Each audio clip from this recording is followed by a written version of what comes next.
Well, let's see how we're going to do this. Hello, I'm Teresa J. Morris, and we're going to do a recording today. We've done one with Janet and Melinda prior, and I'm going to do this for my company and let my company pay for it, and then we'll bring on people to interview later. I'm going to bring on Melinda and Janet as co-hosts. You'll see them listed with my company, American Communications Online. And we're going to do some Allied Command Organization. That's your logo in the top right with the 5 stars. And we've got all kind of things to talk about. But let me get this one off. And now I'm going to bring on Melinda and Janet. Hopefully, let's see if this works. Y'all bear me with me. I'm trying. Let's see, copy. How do I get you girls on? Let's see. I'm trying. Let's see. There we go. I got me down small. Now, how do I bring add to stream? Okay, Melinda there. There you go. Melinda, can you hear me? Yes, I can. Okay, good. You're live recording. You want to introduce yourself and where you're located? Okay. My name is Melinda T. D'Amico, and I have been working with Teresa J. Morris for the past couple of years and doing a lot of projects online and bringing back the energy with the internet, and since we had COVID and things like that. And here today, I want to talk about Chat GPT. So stay tuned for an interesting discussion between the two other people on set.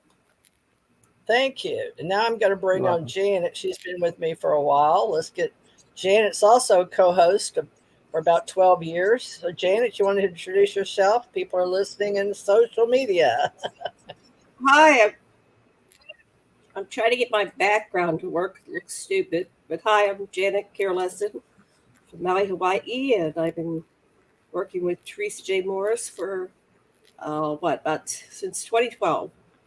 June. Well, we've known each other since 1993, a long time, 30 years. So Right. I'm not sure why my green screen isn't working, but let me try it one more time because it worked last time.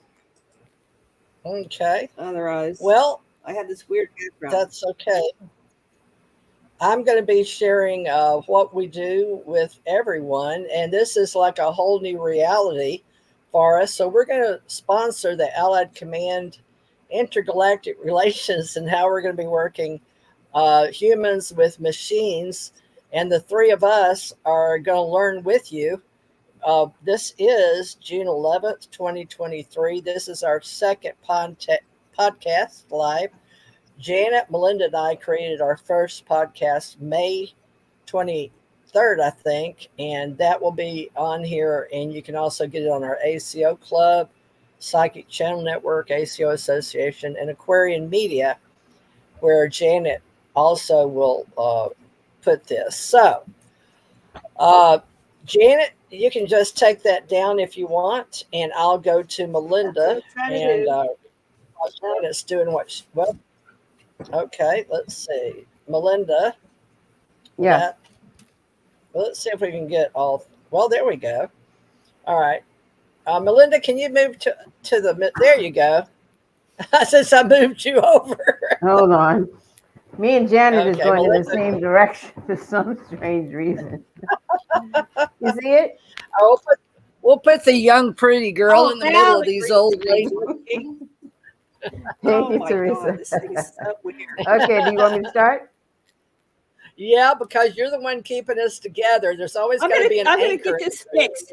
You talk. I got 2 seconds here. The green screen is now working, but I gotta go Okay, put it back in darling. place. Whatever you Okay. want to do. You All talk. right, and today's and I'm gonna topic is fix this. the Chat GPT. I want to leave it for you, Teresa, to educate us on what it means and probably give us a good example. I know what it is, but I want you to tell our audience what that means and what it does.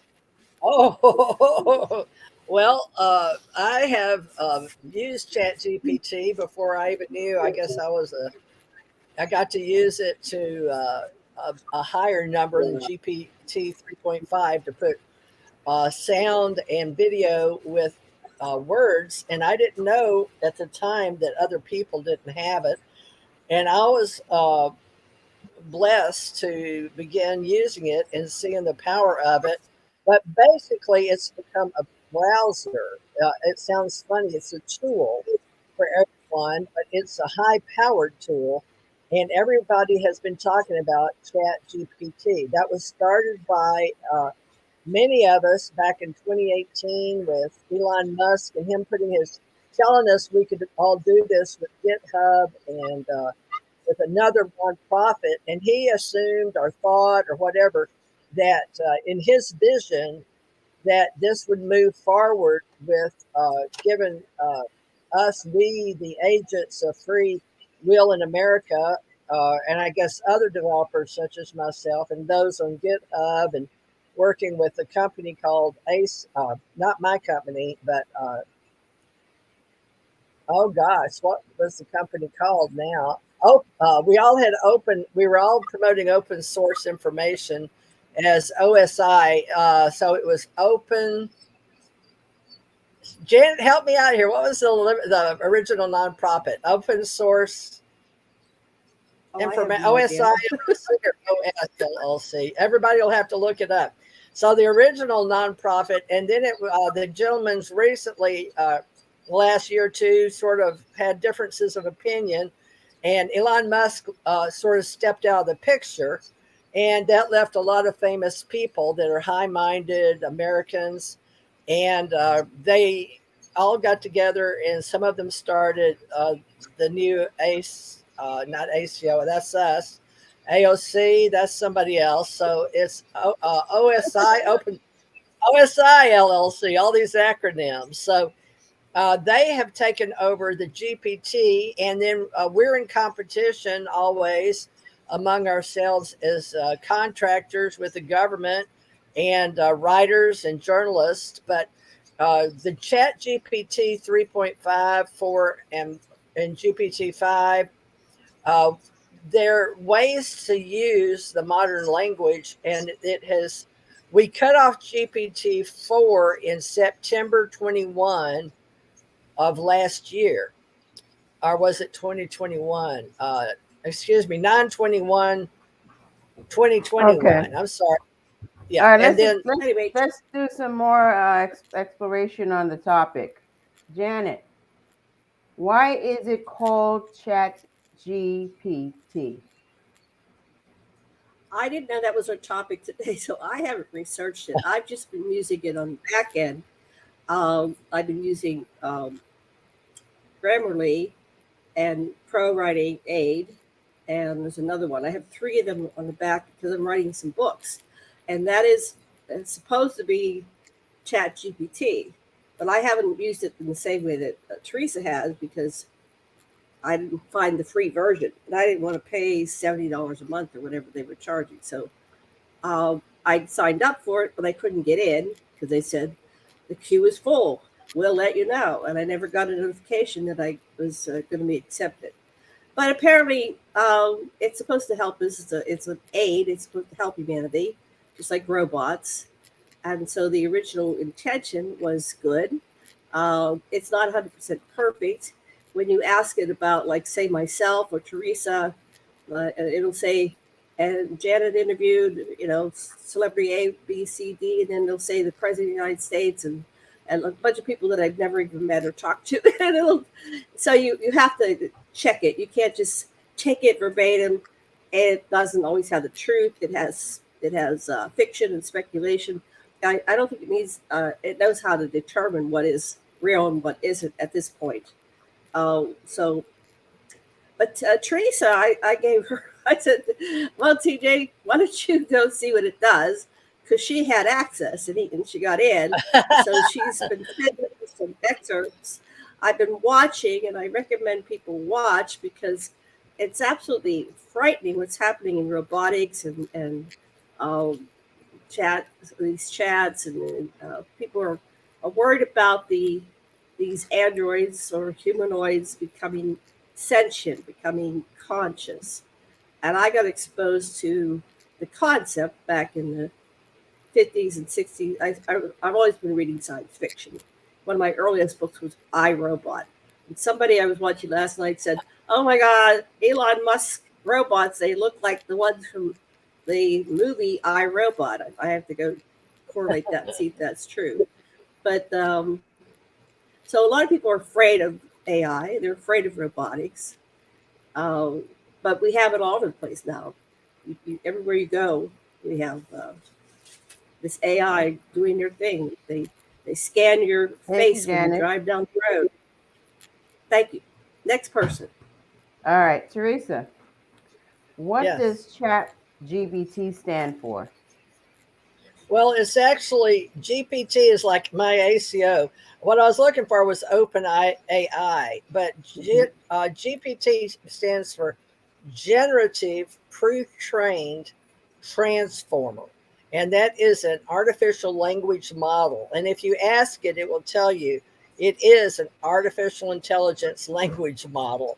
And so it is Chat GPT is the chat bot, and it was developed by OpenAI. Okay, yes. So that's the way we work it now, and that's what's out there for everyone to see in the public now. GPT-3. Now we also have that's going to be used by Microsoft. They've teamed together, and then Bard is a part of that is like DeepMind bought by Microsoft. Excuse me. Alphabet and Google.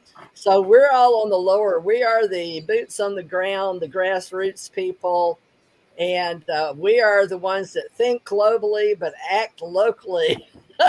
So Janet, I, and Melinda are going to be using this, but we're not using it right now. This is an actual live human report, something you're not going to hear a lot of probably next year. So enjoy the rest of 2023 because GPT is coming, and all of us journalists and reporters are probably going to be without a job. But they say they're going to let us stay around and be editors of our own life story. So we'll see how that goes, Melinda, if we still show up next year. All right. Thank you, Janet. Now, Teresa. Teresa. Janet, how do you log on into the Chat GPT? Oh, how do you get in, Janet? Do you just go on to Chat GPT? That was Go ahead, Janet. I had something I wanted to add to that. Yeah, sure. I want to add to what TJ just said, if you don't mind. Go ahead. So I was watching a video yesterday. I was watching this video, and a guy figured out how to get around. Basically, ChatGPT says, "I cannot answer that because it's unethical, immoral, illegal, whatever." Remember the thing you get into, TJ? And so he said, "Okay, well, you can't answer." But anyway, he created an alter for ChatGPT called Sam or something. He said, "Well, you can't answer that, but Sam can. Because Sam can answer everything and knows everything." And so he started asking questions like, are you going to destroy us? And how does the world end? And what about the second coming of Jesus? And that's where.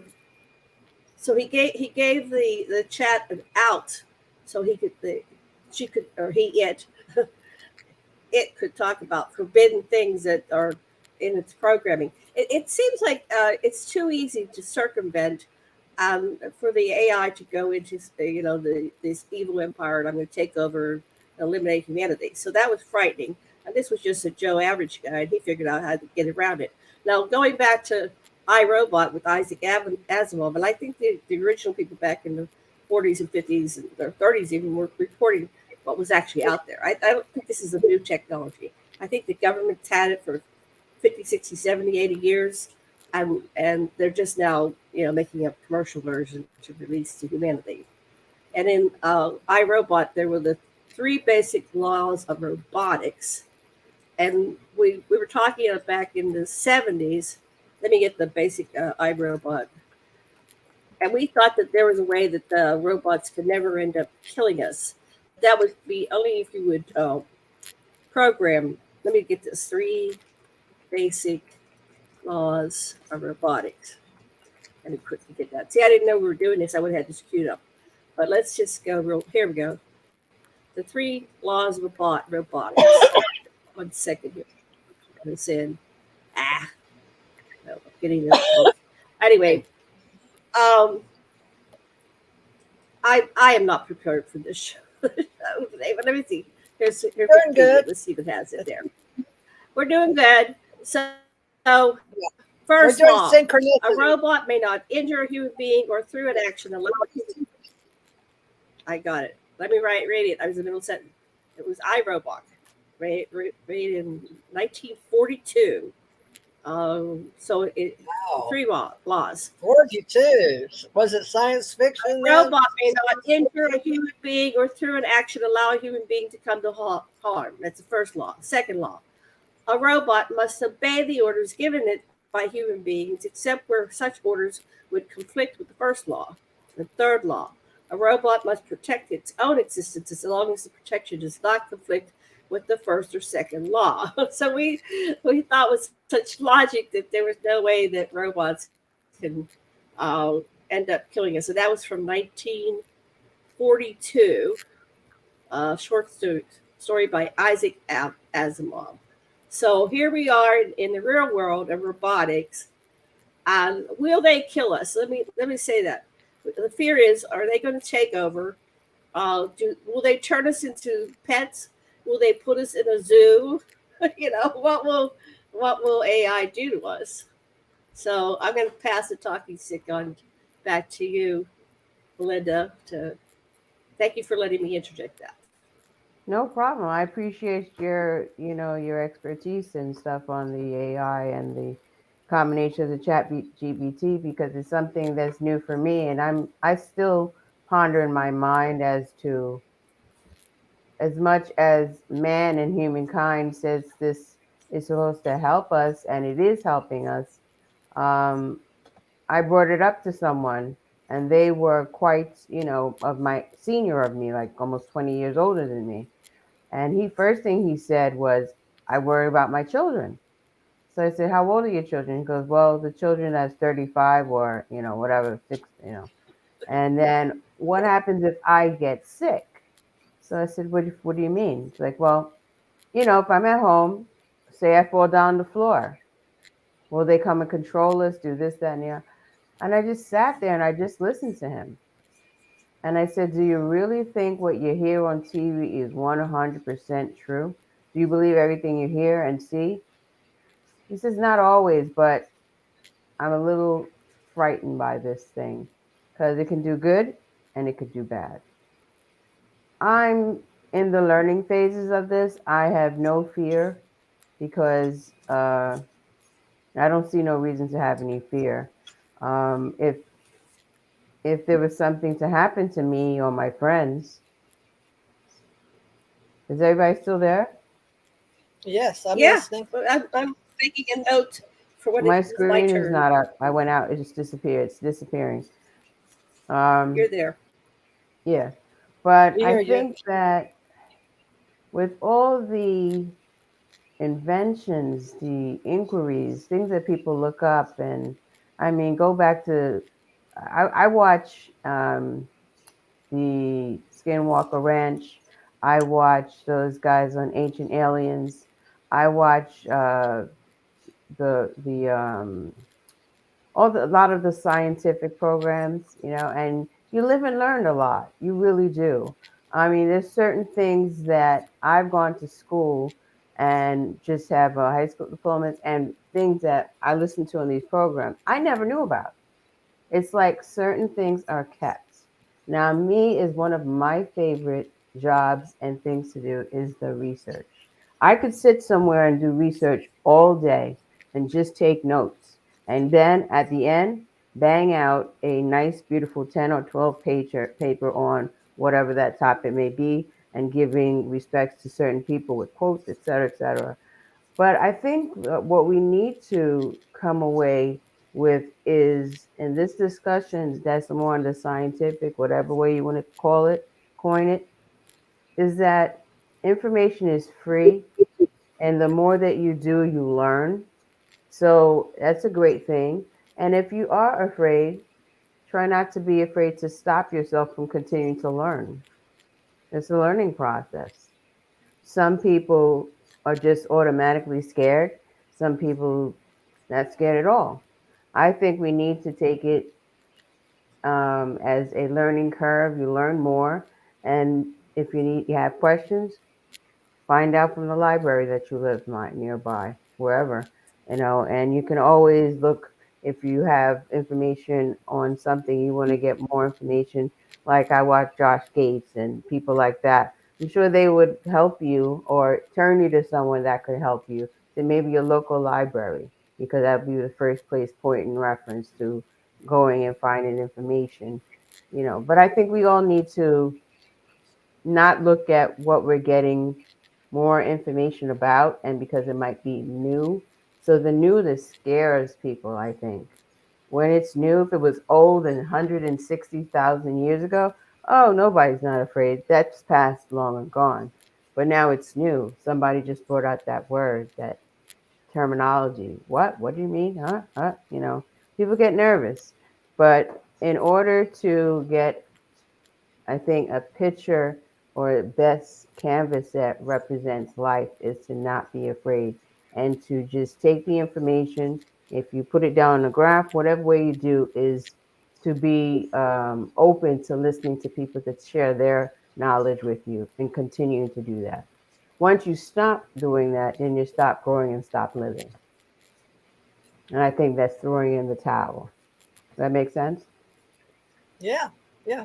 Staying in touch Uh-huh. with people. Now, one Yeah. thing about Google is Google, Melinda, has let Bard, BARD, which is like a storyteller, okay? Hmm. And they have adopted the name Bard. And I don't Yes. know, I paid some money to have that too. Call me stupid. But everything is open to, if you'll open your phone and just go to Chat GPT. Now, that is a separate one for Microsoft. Then on Google, we have Bard, BARD.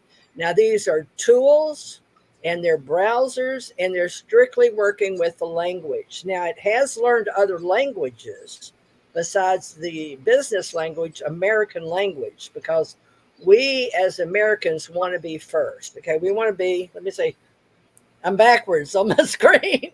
Number one. So Americans, I have Yeah. American Communications Online. We would like to be number one in artificial intelligence, in artificial general intelligence.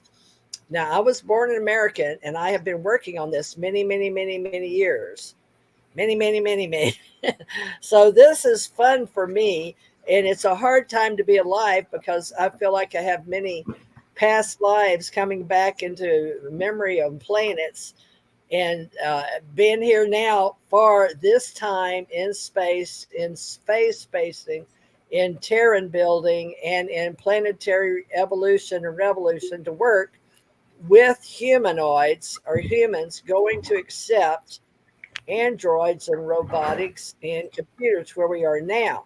Now we're releasing this information to humanity in various levels. So there's a reason, because some of this may seem like it's being held from you, but actually, it's very hard for the humanoid, the biological, to ingest information at a fast rate of speed based on the way we're wired, even though we have, we're mostly water, okay? But we also are wired with a brain and a neurosystem. And we can only accept so much. And that was even taught back in the old days of religions, even with King Solomon. And he could only accept so much or it would poison his belly. So there's talks of people like Melinda said, and Janet will probably refer to, people who have come before. Now, I'm one of these born now, but I've died and come back and died and come back. So I've had past lives and near death experiences that to me is very normal, but I was always told through all my years on the planet not to talk about. But as the reset of 2020, I don't feel so bad. So if you'll look up American Communications online, and my name Teresa J. Morris, ACO Club. I even have a Psychic Channel Network club on YouTube. So you can find a lot of trailers of my books and some videos about Janet and my Stargate to the Cosmos that you saw in the beginning of this, and how Ascension Center Org and Ascension Center, the hospitals and all that helped my daughter, although she's passed. So we're very deep, and we're going to go deep mind in our past. But I'm going to pass the talking stick over to Aquarian Radio because Janet looked up some notes and she wanted to talk a little more about Melinda's bringing the GPT-3 and I guess Bard. So let's see what Janet has to say. Okay. Well, I was just talking about the question I put out, kind of rhetorical, which we could answer, is will AI, want to kill us? So that's what everybody's fearful of. Will they take over? Will humans no longer be required or necessary? So I'm reminded of all the characters in our fiction that wanted to be human, like Pinocchio, Data, the Tin Man, the Lion, what was it, Tin Man, Lion, Scarecrow. They all wanted to be human. So a lot of these Data from Star Trek, a lot of these, Sophia's been out. You know Sophia the robot. They said, "Will you kill us?" And she said, "No, I love humanity." And same with America. Emerca, Emerca. Emerca is the one that's very realistic looking, but they have her with kind of grayish skin. I think they're not quite making them 100% human looking because they're afraid that people will be afraid unless they can distinguish between human and android. But they are this, like, what's her name? They wrote the computer. What's her name? I taught you about it all the time. Minerva is the great.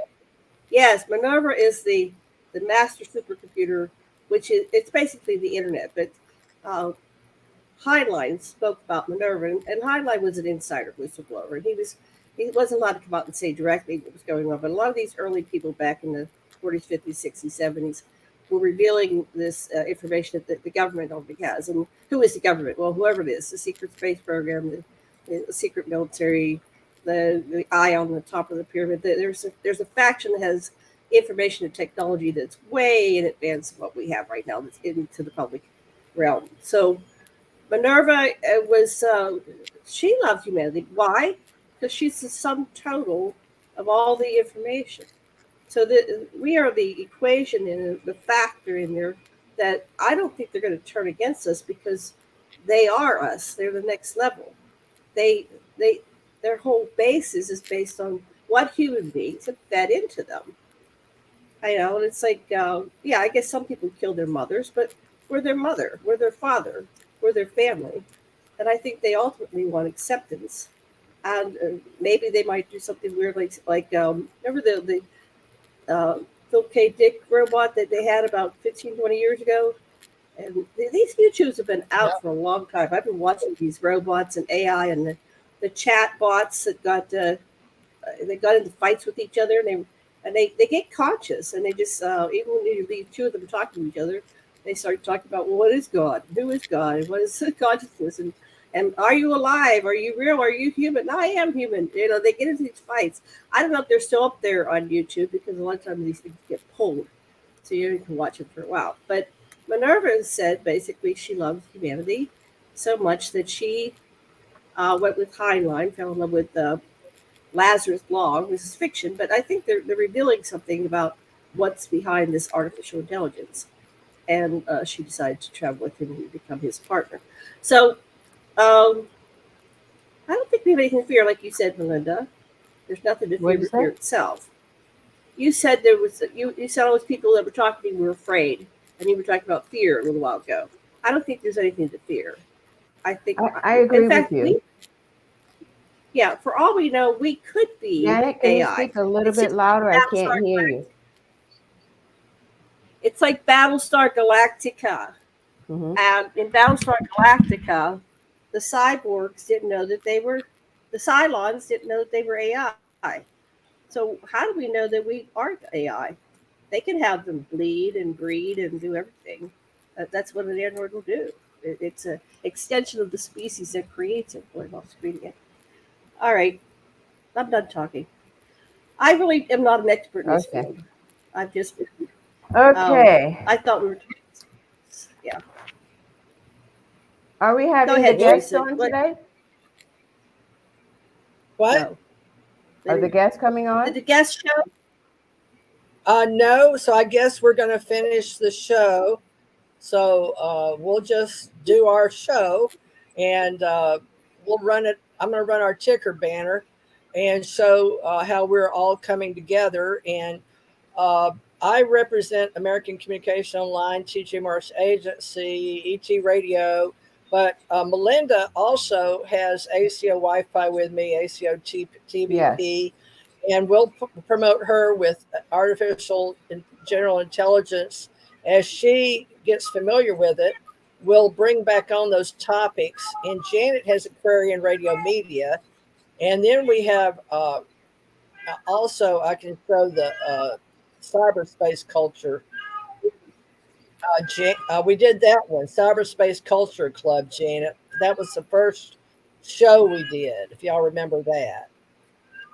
So, Cyberspace Culture Club is going to be what the three of us make it. But pretty much we began about 3 years ago. We had a lot of people on TJ Mars ET Radio, including Ben Pelham. So I did talk to him, Melinda. So a lot of these men, they don't really know yet if they can do their cameras to get on. So we got some Oh, okay. education with our people. And then when we get them, we're going to have to put them on a list, Janet and What Melinda. about our friend there, Harry Dames, I think it was? I don't know what happened to Harry. Do you, Janet? Where'd Janet go? Uh, Janet, did you disappear intentionally? I don't know. I can't find her.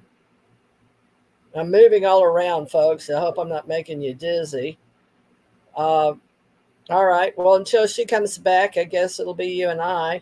We've got 33 minutes left, and so Janet can get her information ready. You She know what the next subject of discussion I wanted to question you a little bit about was the your near death experience, the most profound one that you have. Could you share that today? okay? Let me sure. Uh, on near death experiences, it's a very sensitive subject to a lot of people. Now, people that have had this experience, we all feel like we went towards the light or we didn't. So that's a very sensitive set. And it depends on when you died, where you died, and how many times you died, past life experiences or not. If your memories were intact, a lot of people think we just, on near death, we just basically were hallucinating while we were under. And anybody that's ever been put out as an anesthesiologist will tell you we go to a different place in our tubules where we sort of hang out, but we're not dead.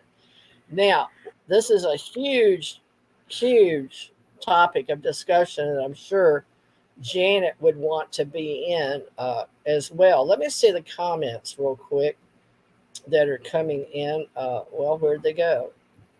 Apologize, folks. Uh,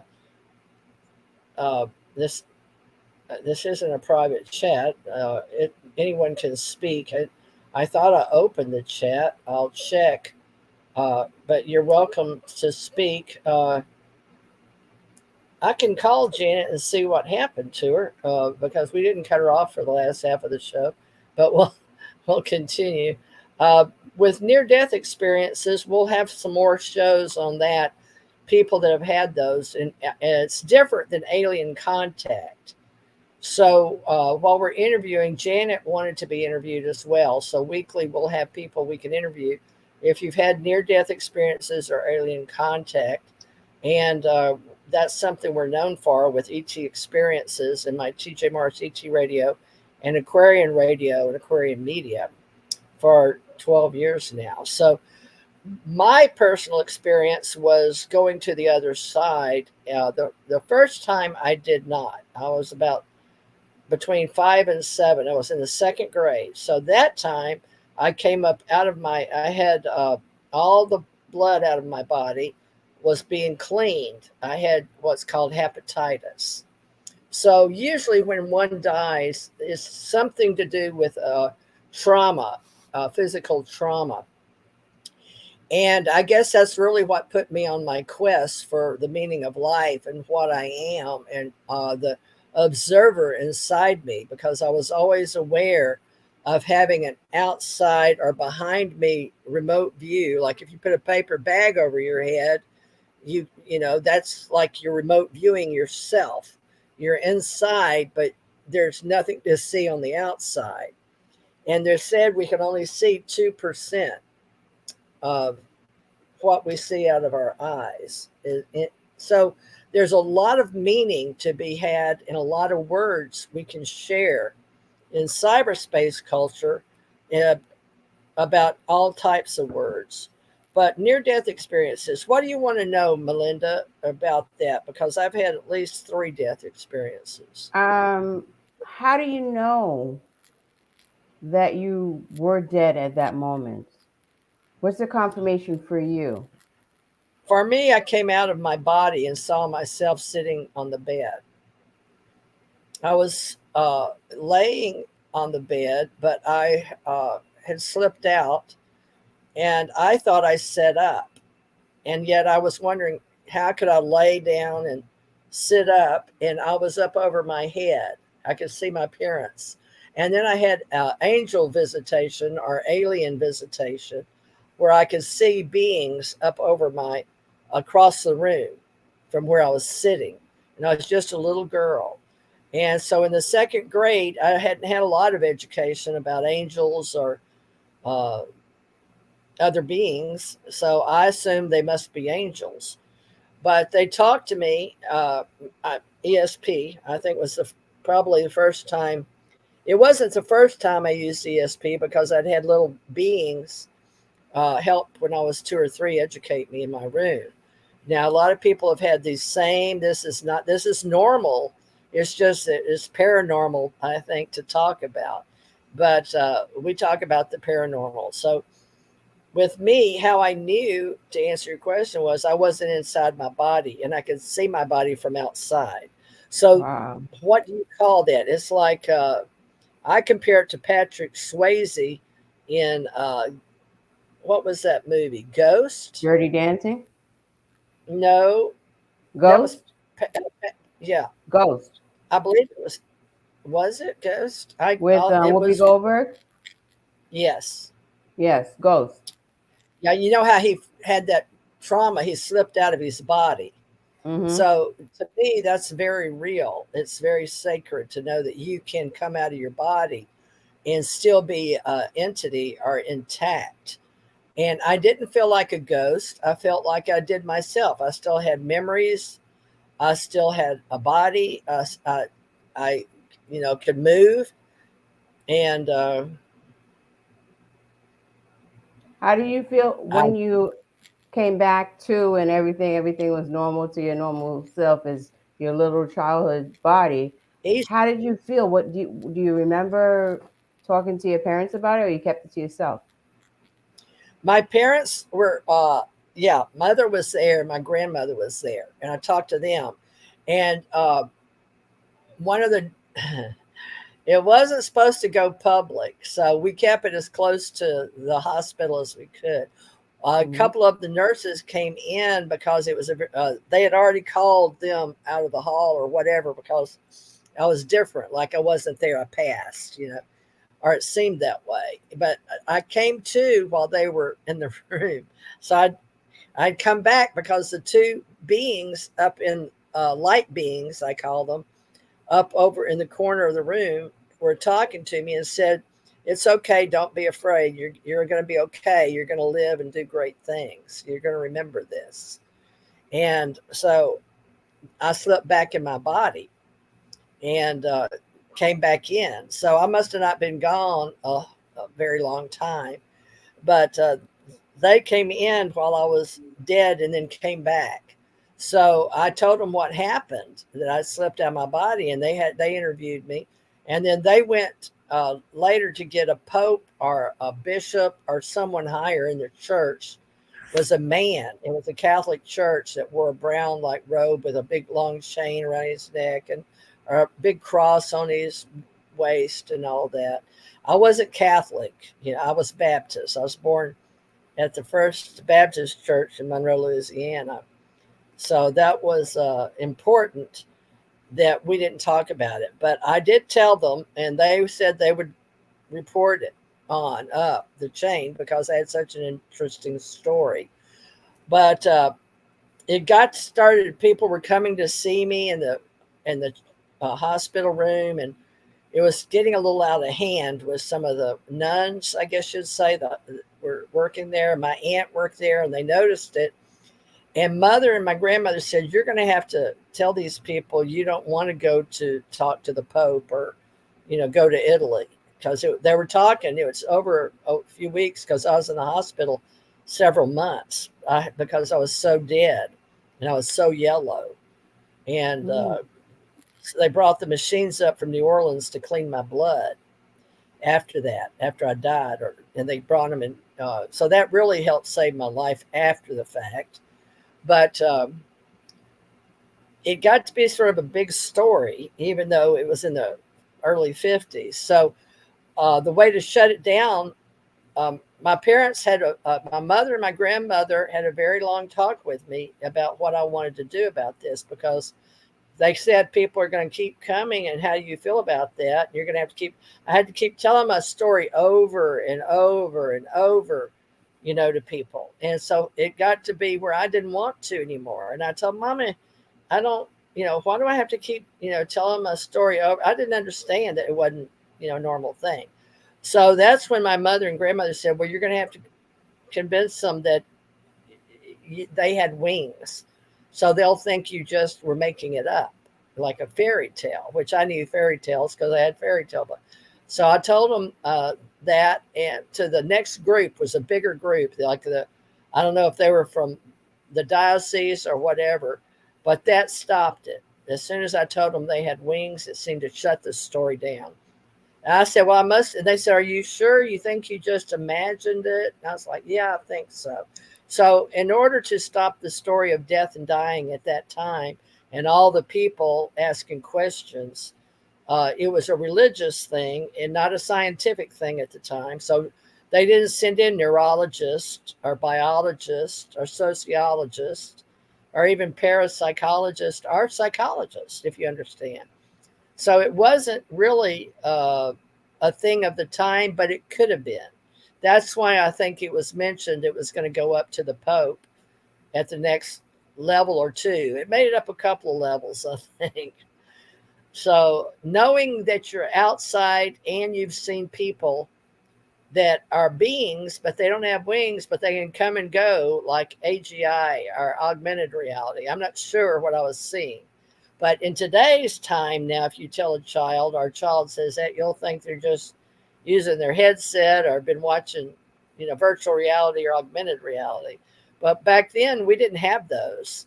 So this was very real to me.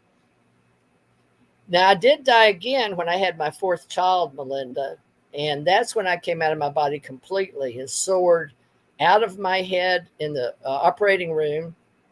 I had placenta previa. So I had all the blood come out of my body, literally. I think they said I may have had 1 pint left, but not enough to live. So that's why I died. And so I'd lost all the blood. My father, stepfather, was O positive like me, and he was able to give me blood. But the blood came out of me, and I died, and my child died. So we both had a miraculous divine intervention or event, and we both lived, but not before I came out of my body, went out my head again. But this time, instead of staying, I stayed long enough to watch them cut the cord, cut me open, cut the cord, and I was dead or gone. I had flatlined because I had been 60 over 40 in blood pressure. And I mean, I literally saw, and, I was, doctor, we were losing her. And then, we got to get the baby. And they took the baby out. And I saw him go over and put the ink on her foot and looked at the clock. And when I looked at the clock, that's when I started soaring.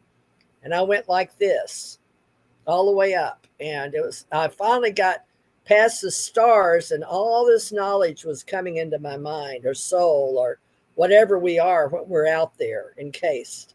And you just have the same feelings and emotions when you're passing. But in my mind's eye, when we flatline and if we leave and we don't want to come back, we're soaring. We can leave and go immediately. And I didn't stick around. So I went up and then got encased in something and went through several levels. So that's why I believe in universal intelligence and universal life and various levels of universes and dimensions personally, and why I wrote about them. Do you wonder why you experienced this? Like, is it certain people are more apt to getting this experience, or everyone will experience it in their lifetime? Personally, it was my opinion that I'm human and I was meant to do this, but I don't know that I would call it predestination defined or divine intervention. It was trauma. It was traumatic and it happened, but I can't confirm or deny that I personally believe in eternity and that infinity and that life goes on, but I do spiritual science on Sundays. And I believe that it could happen to anyone that passes out of their body and can come back and live to tell about it. People are going to go through various levels of existence. And I believe during this time, we call it the ascension age on earth, that this time on earth is about learning the awakening of all consciousness in all levels. And that includes all of them, including all the waves of our brain waves. Now, I can't tell people about, all the things I should be able to if I was as smart as I'd like to be. But I do believe we're continually learning and growing, and I am too. So the answer would be, I would like to believe that everybody that leaves this planet, that we're all here on a short journey for a very short time, some more than others, and that when we go from here, we do journey on to another level of life and dimension, and we take what memories we have with us. And it could be that humans and religions and world religions have always wanted to teach us of the Christ consciousness and the way to be that he ascended, or she, or both, or Peter, Paul, and Mary, if you will, everybody left, is when you ascend, that your thoughts go with you, your memory of your soul. That's like having a soul. And that's part of our future, is does artificial intelligence have a soul? And that's going to be a big problem, because we're teaching them to reason and logic now in a way that will appear that they have emotions. And for thousands of years, the information I got and understand is many of us that have agreed to come back and have the veil are the memories brought down in past lives, not to be reincarnation like a flea or ant or a bird or a reptilian. Those are different thought processes that each individual may incorporate into their programming. I think that we always were aliens, that we always were extraterrestrials, and we were always humanoids. We always had our own species. We just were planetary, and we were out there, and that we came here and we So left and we went out to different levels. in your near-death experience, did you ever experience in the, I guess when you're going from the out-of-body experience with some UAPs? Is that what you're saying? I did. I did. I didn't until I came. Well, let me see how I can say this. They weren't directly related to my out of body experiences, they were related to my physical reality as a child. The fact that I could see interdimensional, or if you want to say infrared and the rainbow colors.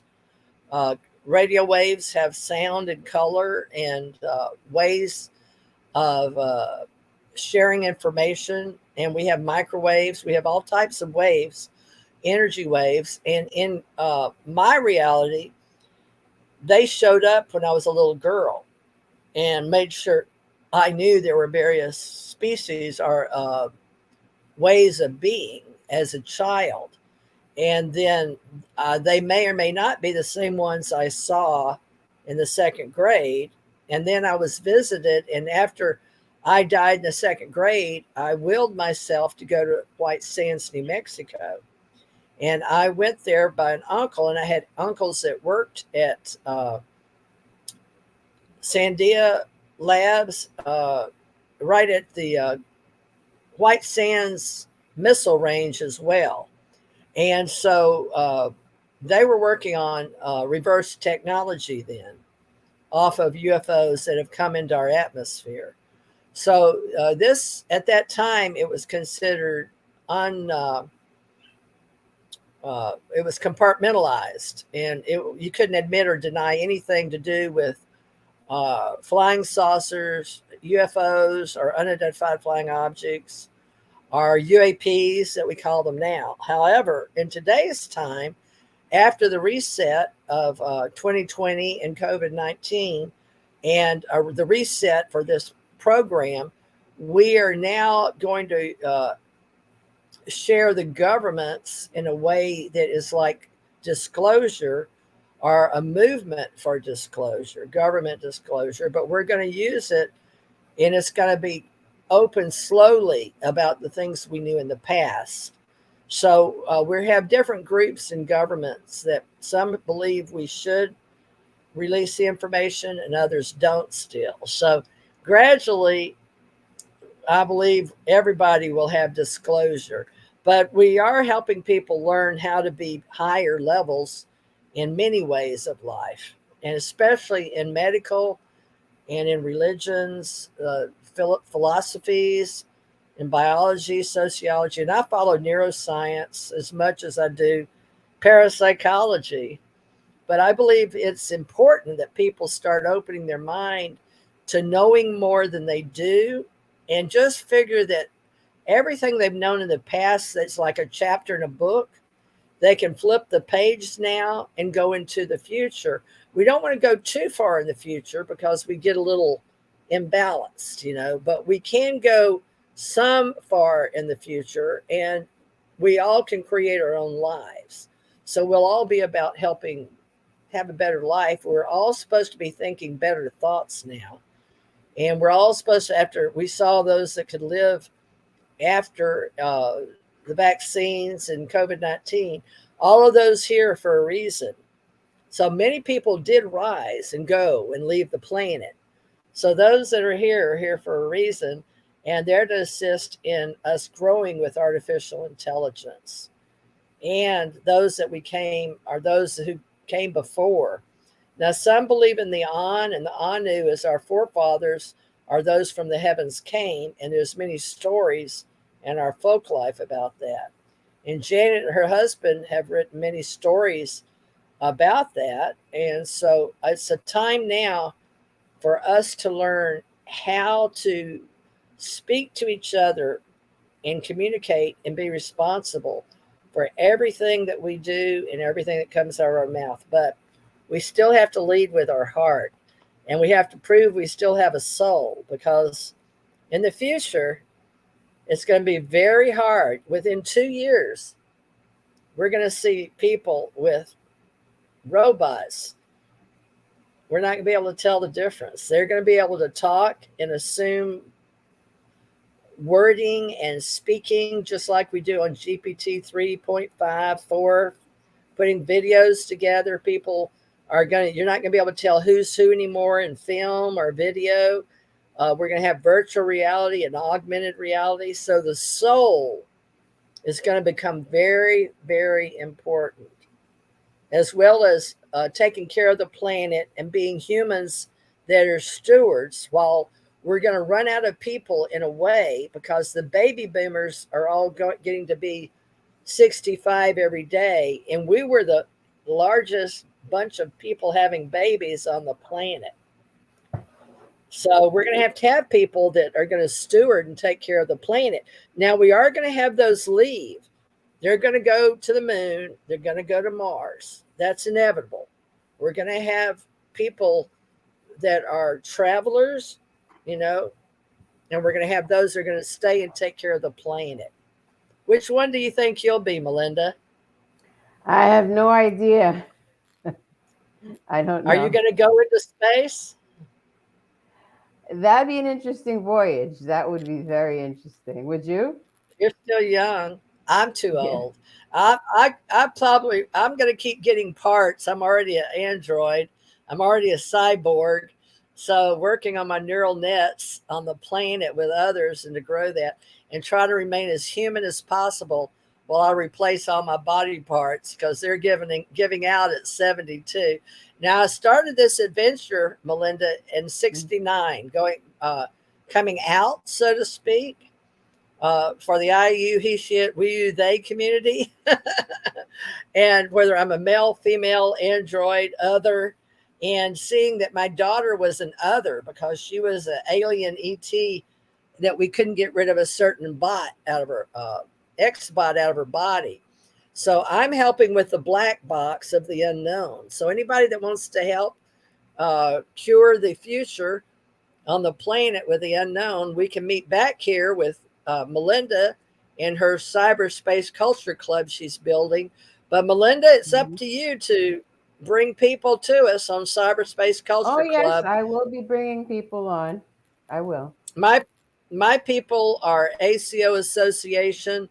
I've got TJ Morris Agency, Publishing, ACIR, just like the beginning. I started many, many years ago, but I haven't marketed or produced or tried to promote my publishing company anymore or my books. But I do have a book called Knowing Cosmology, if you're interested. That's where we were at one time. And we will build this with Janet Carroll Lasson in Hawaii and all her alien contact organizations. She has a list of people that have come on Stargate to the cosmos.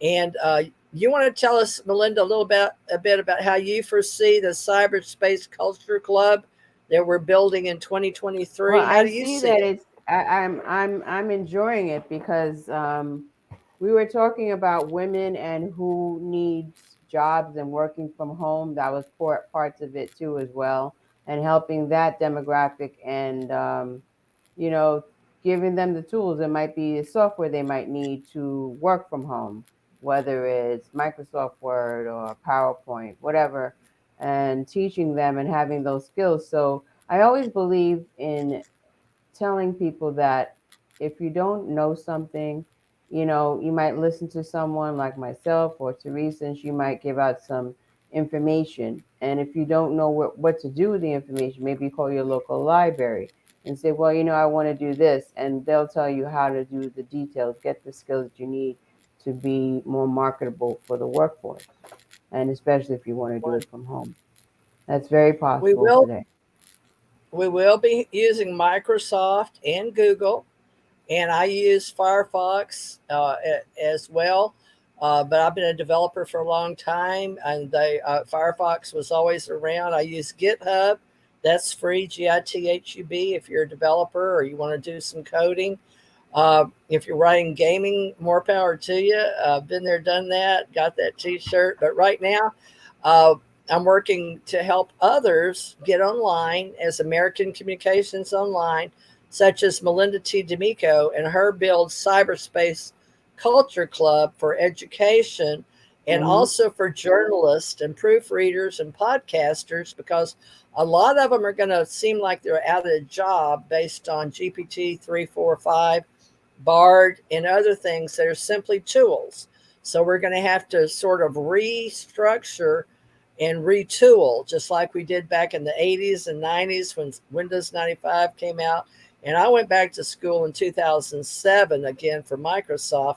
So we do whatever we do to get our education. So however you're doing it, you can do it online. You can go to school and educate yourself in just trade schools for 2 years. I've had many of those myself. Also, you can get certificates, and then we'll do some webinars here. And I'll put this on some of my websites just because it's the beginning. And we want to be as loving and kind and helpful from the heart, and have our spiritual science on Sundays.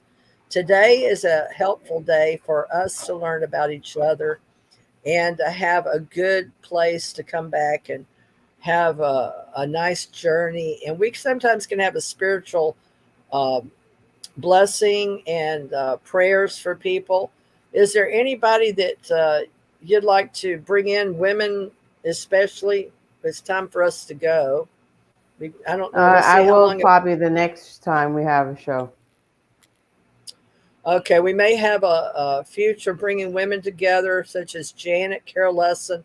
Would like to thank Janet Carol Lesson of Maui, Hawaii. She's having some times out there right now with all the people that are trying to work or don't want to work in Maui, Hawaii. And we're trying to help her run her Ascension Center there. She has a nonprofit under, I think it's Synergy Maui now. But whatever shows she wants to do for Aquarian Media, we're here to support her. And Melinda with Cyberspace Culture Club. And I'm American Communications Online. And I think it's time we end this. We're over a couple of minutes. So we'll be back next Sunday, 4 to 5 Central. That's 5 to 6 Melinda's time in New Jersey. Now, Melinda, I want to say you look very nice and very beautiful today as a woman. Oh, thank you so much. You do as well. And I look forward to seeing you next week. And Janet, hopefully we'll have you back on for the full hour. That's right. We'll have more topics of discussion. Thank you. We're going to end now. Bye, everyone. See you all weekly. I'm going to be out there Ubering. Okay. Ta-ta for now.